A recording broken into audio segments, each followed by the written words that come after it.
é correto apontar que a ceia do Senhor é uma refeição pactual. Como vocês podem ter lido junto comigo, os de Coríntios já estavam comendo antes da ceia. E como vocês também conhecem os evangelhos, Jesus também estava comendo antes da ceia. A instituição da ceia se deu após terem comido. Logo, a ceia não é uma refeição qualquer. Ela é uma refeição pactual, memorial. Memorial, eu quero dizer como em memória de Jesus. Memorial, eu gostaria que você pudesse guardar dois significados. O primeiro é de que isto honra Jesus, em memória a Jesus. Isso nos lembra seu legado, obra, vida. Memorial, porque nós honramos Ele, estamos honrando a presença de Jesus aqui na ceia. E é memorial também, e eu digo isso pelos evangelhos trazerem em memória, de memória. Essas variações trazem para nós a seguinte questão: é memorial porque também o nosso coração se reaquece ao nós lembrarmos das realidades que a ceia do Senhor novamente nos traz à memória. Ela é memorial porque é em memória dele, e ela é memorial porque também nos traz essa realidade. Consequentemente, todo mês nós temos novamente contato com a trajetória de Jesus, a morte vicária de Jesus, até que Ele venha. Então nós também rememoriamos, honramos sua presença e reaquecemos o coração da sua história, do seu legado. Porém, as palavras do nosso irmão Paulo trazem para nós aqui uma dimensão muitíssimo grave para a ceia do Senhor. Paulo está dizendo que esta refeição pactual traz implicações diretas para os seus participantes. Nós não cremos que o pão é carne, que o vinho é sangue, e nem que se transforma durante este momento. Mas nós cremos que Jesus está aqui, e de que essa é a mesa do Senhor, a presença real de Jesus Cristo em nosso meio. Nas palavras severas do nosso irmão Paulo, se você deve ter percebido, dos versos 27 até o verso 32, as severas implicações que estão ligadas à participação da mesa do Senhor. Ou seja, a mesa do Senhor não é algo tal qual, eu preciso que você possa entender, não estamos abrindo um álbum de fotos, olhando para as fotos e comendo o lanche do dia das fotos. Vamos fazer de novo. Não. O que nós estamos falando aqui é de que ela não é fruto de uma mera lembrança na história da igreja. A ceia do Senhor, eu peço que você me dê toda a sua atenção, é a última ceia do ano. A ceia do Senhor não é um ritual de homenagem e honra que a igreja decidiu fazer. A igreja do primeiro século falou assim: vamos fazer um ritual de lembrança a Jesus. Não, esquece isso. O verso 23 diz: porque eu recebi de quem? A ceia foi instituída pelo Senhor Jesus, não foi pela igreja. Recebi do Senhor aqui não pode ser o de Gálatas, de que Paulo não recebeu o seu evangelho de homem algum. Recebi do Senhor aqui tem a ver com o modo tradicional com o qual pessoas que receberam legados transmitem legados. Ou seja, Paulo está dizendo que recebeu do Senhor, como hoje aqui também podemos dizer que recebemos a ceia do Senhor. A ceia foi instituída pelo Senhor. e ela é passada pela igreja século após século, ceia após ceia, como uma ceia dada pelo Senhor, recebemos do Senhor. Essas palavras estão em Lucas, essas palavras estão em Mateus, essas palavras estão em Marcos. Então não é uma exclusividade de 1 Coríntios. Essas palavras não são uma revelação que Paulo descobriu, porque Jesus chegou para ele e falou assim: eu quero lhe contar algo que eu nunca falei para ninguém, eu vou lhe dizer da ceia. Não, isso não acontece aqui. Jesus fez isso com Paulo de outras coisas. A ceia é da igreja, porque o Senhor deu à igreja. O verso 23 ao verso 26, depois de ter apontado que Cristo é a fonte original da ceia, o verso 23 até o verso 26 vai dizer o que recebemos do Senhor. E do verso 27 até o verso 32 traz implicações, e aqui negativas, de pessoas que estavam tomando a ceia indignamente. A ceia do Senhor, transmitida por Ele, é ainda hoje, em termos espirituais, uma continuação da primeira ceia. Em que sentido? Não são aquelas pessoas, mas a ceia do Senhor continua transmitindo a mesma mensagem: anuncie a minha morte até que eu venha. Anunciai a morte do Senhor. Não há uma outra, não tem ceia em nenhum lugar que possa mudar sua mensagem. A ceia vai ter uma mensagem continuada, desde a primeira ceia, aí depois que Jesus morreu, ressuscitou, quando eles voltaram a fazer ceia, não sei se antes do Pentecostes, não sei se depois, mas quando eles voltaram a partir do pão, eles tinham que falar sobre isso. E aí a terceira ceia, e aí a ceia de 2 anos depois da fundação da igreja, e aí a ceia de Corinto, você está vendo aqui, né? Ano 58, é a mesma ceia, e a mesma ceia, porque a mesa continua posta, até que Ele... Então nós estamos vindo daquela ceia, recebendo a mesma coisa do Senhor. Então não é uma revelação exclusiva de Paulo aqui. Aquela celebração não acabou, porque o Senhor há de voltar. Aquela celebração não acabou em termos das expectativas da primeira ceia. Por que estamos aqui? Relembrando sua morte até que Ele venha, relembrando sua obra sacrificial, seu perdão derramado sobre nós até que Ele venha. 2 coisas aqui: a obra de Jesus e a obra futura de Jesus, a obra final de Jesus. A mesa do Senhor, essa continuidade, essa refeição, ela é um ambiente escatológico. A ceia do Senhor é um ambiente que está apontando para o futuro continuamente. Logo, Paulo tem consciência desse ambiente escatológico, iniciado e instituído por Jesus na primeira ceia. O anúncio é como se aquela primeira ceia fosse não um fim em si mesma. Entenda, não é como se cada ceia do Senhor terminasse e cumprisse seu, sabe, cumprimos, terminamos a ceia esse mês. Não, ela não acabou. É o início do fim. A primeira ceia é o início do fim, é o início de um significado que permanece até que Ele venha.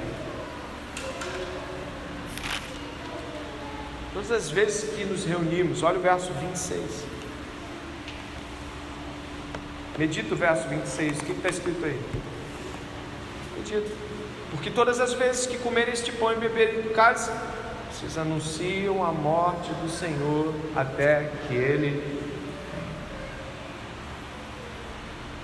Isso não é simbolismo memorial, é um ambiente escatológico. Quando estamos diante dessa mesa, nós não estamos abrindo porta-retratos, nós entramos diante de um ambiente com o qual o Senhor partilha no sentido espiritual. Estamos com Ele. Preste bem atenção, você está à mesa com o Senhor. Isso é grave, não? E Paulo tem essa consciência. Paulo está, vou usar um termo aqui, mas ele está apavorado com o que estão fazendo. E Paulo está tão preocupado que está dizendo o seguinte: vocês querem ver? Eu vou lhe mostrar algo que vocês não estão conseguindo perceber. E aí, ele vai mostrar implicações de pessoas que estão tomando a ceia indignamente. Você leu? E ele vai do verso 28 até o verso 32 dizer o seguinte: é por isso o quê? Por isso o quê? Porque eles estão tomando do cálice, tomando do pão, imprópria, indigna, irresponsável, blasfemamente. E ele vai dizer o seguinte, preste atenção por favor: por isso, aquele que comer o pão ou beber do cálice do Senhor, o quê? Será? Você acha que isso mudou? Porque as palavras não mudaram, o ambiente escatológico não mudou, o anfitrião não mudou, isso não mudou. Quem toma desta mesa indignamente, de modo blasfemo, impróprio, irresponsavelmente, vai estar sendo julgado pelo Senhor, pelo modo com o qual está diante da mesa dele. É a mesa dele, não é a mesa do pastor André, não é a mesa que você fez. As regras não são suas nem minhas. E olha o que vai dizer 28, que cada um examine a si mesmo e assim coma do pão e beba do cálice. Pois, ele repete, pois quem come e bebe sem discernir o corpo, o que acontece? Juízo temporário é estabelecido àqueles que fazem isso imprópria, indigna e irresponsavelmente. Aí Paulo vai dizer algo no verso 30 que nós não gostamos de mencionar. Estava lendo um comentário do Gordon Fee sobre esse texto, comentário excelente. Gordon Fee fala claramente: não gostamos de mexer daí para frente. A gente até ignora. O que a gente ignora? De que Deus está ferindo pessoas fisicamente. Olha, repousa enquanto me ouve. Deus está levando pessoas, olha que coisa séria, está tomando pessoas, não para o inferno, como você pode ver, não para a condenação eterna delas, mas como um juízo corretivo, disciplinador, diante da indignidade, da irresponsabilidade da mesa. Nesse texto, eu fiquei muito apavorado, porque o Gordon Fee foi citando outros teólogos. Ele citou Kissmaker, Goldspear, uns caras que eu nunca li na minha vida, deve ser gente muito boa. Eu só estou lendo as abas ainda. E ele falando do pavor que os comentaristas sentem ao perceber de que nós não damos atenção às palavras de Paulo após o recebido do Senhor. Deus está levando pessoas disciplinarmente, corretivamente, é o que você encontra aqui. Olha que coisa terrível. É por isso que há entre vocês muitos fracos aqui, tem conotação direta com fraqueza física, tanto é que você vai vendo uma progressividade na própria atuação da fala: fracos e doentes e não poucos o quê? Dormem. Porque se julgássemos a nós mesmos, não seríamos julgados. Mas quando, quem é que está julgando aqui? Sou eu? É você que está julgando? Quem é que está julgando? Pode falar. Mas ele está julgando para condenar a pessoa para o inferno? Não, olha o que ele está dizendo. Mas quando julgados, somos disciplinados pelo Senhor para não sermos. Eu confesso para você que eu tremi em pensar que Deus usa seu juízo temporário, corretivo e disciplinador, Hebreus 12, como um pai. Quando as pessoas se aproximam de sua mesa e a tratam como qualquer coisa.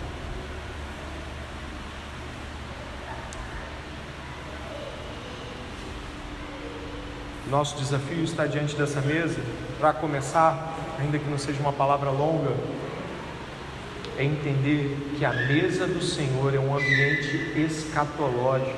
Você sabe o que é isso? É um ambiente que aponta para o fim. Olha o que está acontecendo nesta mesa, presta atenção. olha como ele recebeu do verso 23 e olha o que ele diz do verso 27. Se você não conseguir ler a explicação do 23 e a seguinte conclusão do 27, você não vai perceber que o Senhor, que ele recebeu isso, o Senhor passou por isso na noite em que foi traído. Quem foi o traidor? Você se lembra dele? Se lembra do fim dele? Réu do corpo. Se você for comigo até Lucas, por favor, marca Coríntios, mas vai até Lucas 22, por favor, vai até Lucas 22, chegar lá, dê uma olhada nos versos 20, 21 e 22, enquanto você está meditando no que está acontecendo aqui agora.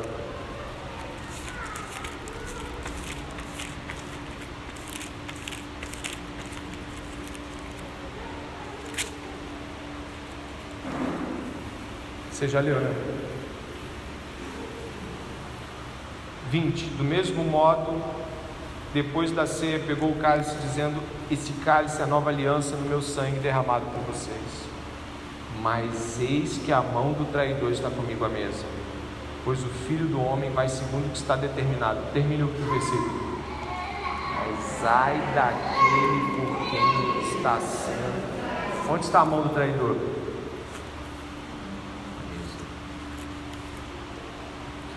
Nós estamos diante de um momento que não é qualquer coisa.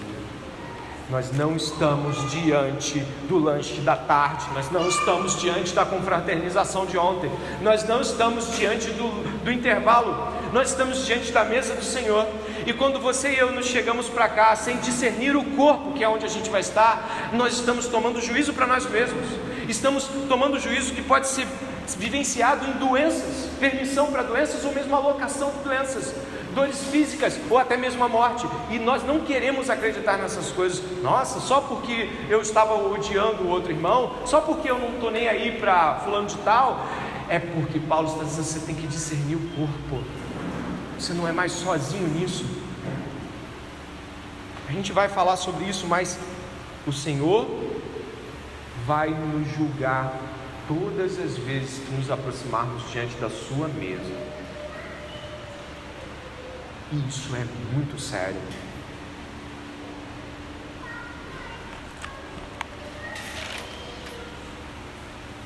O que nós encontramos em Coríntios, se você volta, é que Paulo encara a mesa do Senhor de um modo a olhar para os coríntios e dizer: vocês não têm noção, tem gente morrendo, Deus está matando gente que chega perto da mesa, toma e come e continua vivendo sem discernir a aliança que fizeram com Jesus.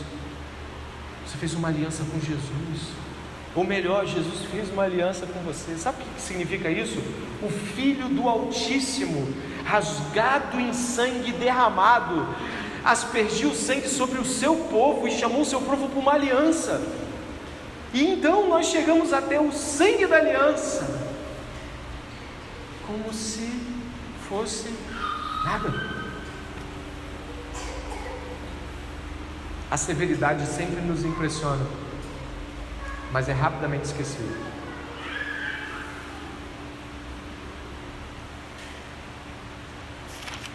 E neste ponto aqui, Deus está disciplinando a igreja de Coríntios, uma igreja com muitos problemas. Paulo não vai atribuir todos os problemas da igreja à ceia, mas vai dizer: olha, vocês sabem que tem gente morrendo aí, vocês ficam: por que está morrendo? Por que está doente? Por que está enfraquecido? Por que está acontecendo? Não tem, aparentemente não, mas eu sei. Aqui ele usa o peso apostólico dele para dizer: isso está acontecendo pelo modo como vocês têm tratado a mesa do Senhor. E qual é o clamor de Paulo? O clamor de Paulo é esse aqui, ó.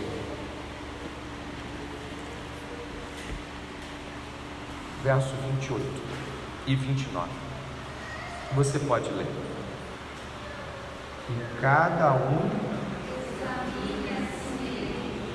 e assim coma do pão, pois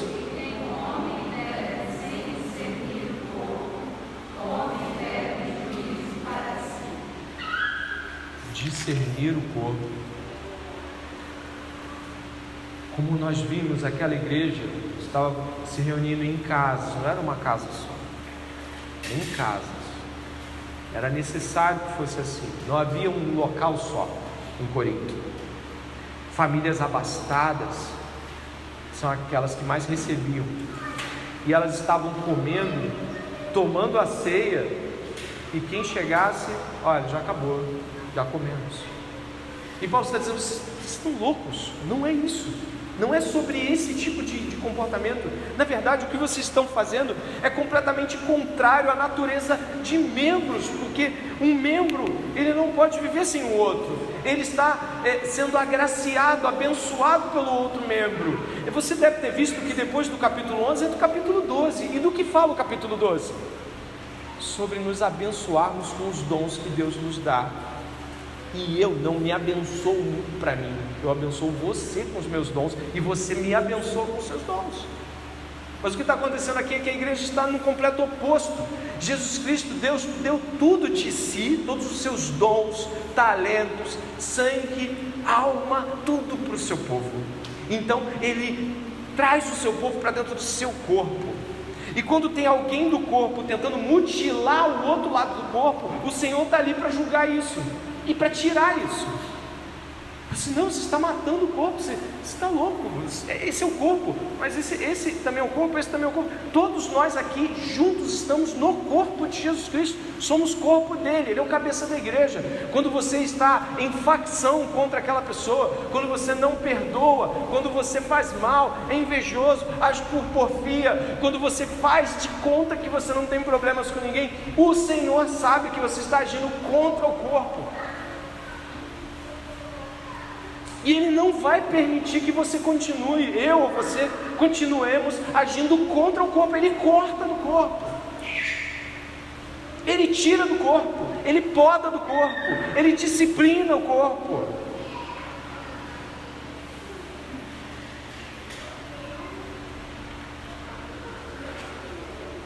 O pai é o dono da vinha, e Ele pode fazer isso através de seu filho. Ele corta galhos. A sua responsabilidade e a minha em relação a este corpo é muito grande.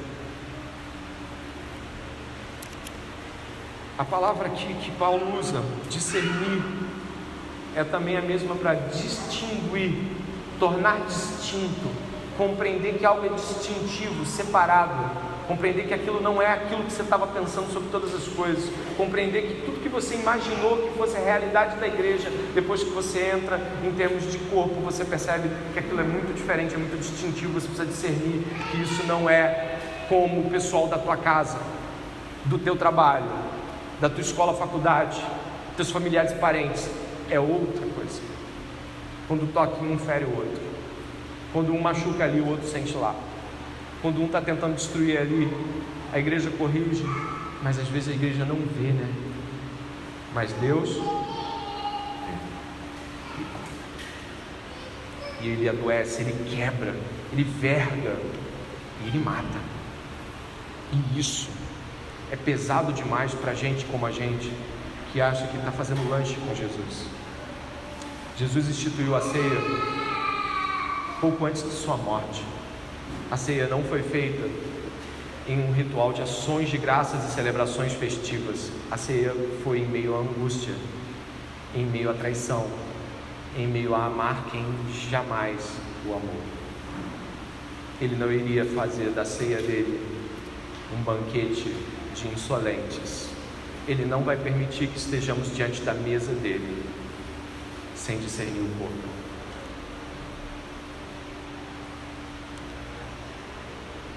Ele começa, Paulo fala lá no 17, 18: eu não posso elogiar vocês, a facção em vocês estão divididos além do que se pode dividir, vocês estão separados de um modo que é contrário ao corpo.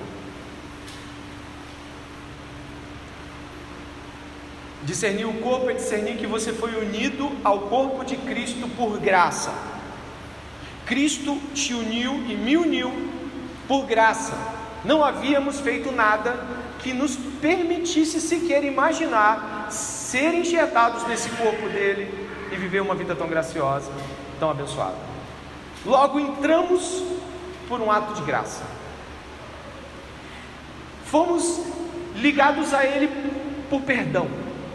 Perdão é porta de entrada para todo aquele que passa a fazer parte do seu corpo. Graça, perdão, verdade. E aquela igreja estava completamente contrária aos princípios, valores e tudo mais que de fato fizeram entrar dentro do corpo. Como você pode estar aqui hoje, sem perdão? Não, você entrou com perdão e você vive o corpo pelo perdão que Jesus Cristo te ensinou, te deu e te dá força para cumprir. A graça. Paulo não está dizendo julgue ele, Paulo está dizendo julgue você, e julgue na medida de Cristo, claro. Olha para você, você está se comportando diante dessa mesa como Cristo se comportou diante dos seus discípulos? Você está perdoando, oferecendo amor ainda que traição, abandono? Esta é uma aliança em perdão e unidade. A menos que esta manhã você e eu estejamos diante dessa aliança em perdão e unidade, não estamos discernindo este corpo. Não são as suas regras. Talvez para comer e para almoçar com você é outra coisa, com ele, não.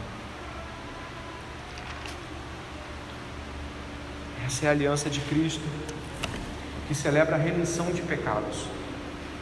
Essa é a aliança onde tomamos parte do perdão recebido e ofertamos a partir do perdão que entendemos que nos fez entrar nessa aliança. Paulo é tão simples no verso 33 que me assusta. Sem reinvenções, irmãos. Verso 33 é sem nada difícil de qualquer um. Entende o verso 33, né? Esperem uns pelos outros. Ninguém é mais sozinho aqui. Ninguém mais aqui pensa, sente, escolhe e age fora do corpo. Ninguém aqui faz sua vida e que o corpo se vire. Ninguém aqui mais faz escolhas e que o pessoal da igreja que me entenda, você não faz mais isso. Você está no corpo.